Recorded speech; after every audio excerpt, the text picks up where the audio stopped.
اهلا سي عباس. اهلا بيك يا نوال. ها عملت ايه؟ رصيت الحاجات كده زي ما تيجي ومستنيه ما اشوف رايك. رايك انا واثق في ذوقك.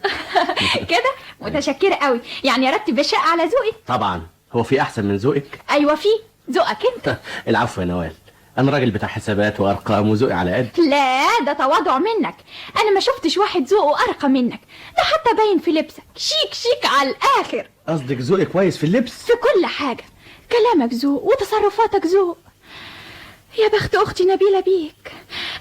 يلا بينا نرتب العفش عشان الوقت يفوتنا. لسه بدري. بدري ايه؟ ده الفرح بكره والعروسه هتيجي على طول، وضروري تلاقي الشقه مفروشه. نتكلم شويه وبعدين. لا، نفرش الشقه الاول وبعدين نتكلم.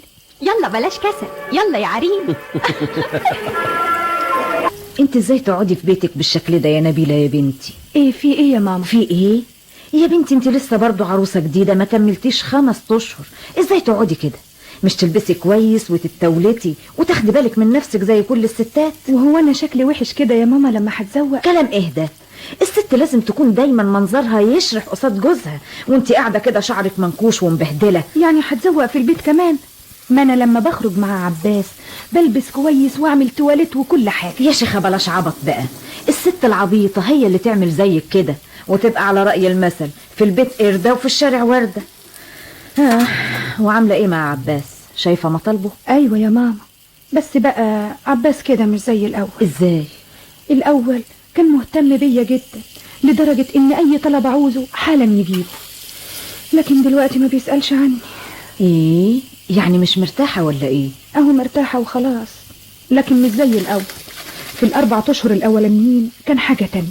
كنت لما عاوز اشرب يقوم حالا يجيب كوبايه الميه، وكنت عايشه زي ما اكون في جنه، فرحانه وسعيده وحاسه ان مفيش حد زيي في الدنيا. خدي بالك من نفسك كده وتلحلحي وهو ياخد باله منك. خليكي دايما على سنجة 10، تبص تلاقيه زي الختم في صباعك. ازاي بس يا ماما؟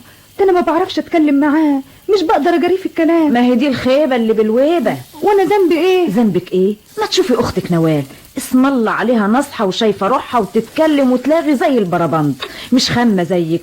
دي بكرة تحط عريسها في جيبها. نوال اتعلمت وخرجت وشافت الدنيا، انما انا اتحبست في البيت طول عمري، لا اتعلمت ولا خرجت الا على هنا على طول. بطلوده واسمعوده، وهي الدردحة والنصاحة عاوزة مدارس ولا خروج؟ الناصح ناصح من يوم. ماما الساعة بقت 1:30. 1:30 اوام كده؟ اما اقوم اروح انا وابعت لك اخوك حسين عشان يكلم جوزك تيجوا تسكنوا معانا، لانك وانت بعيده عني كده مش هتنفعي.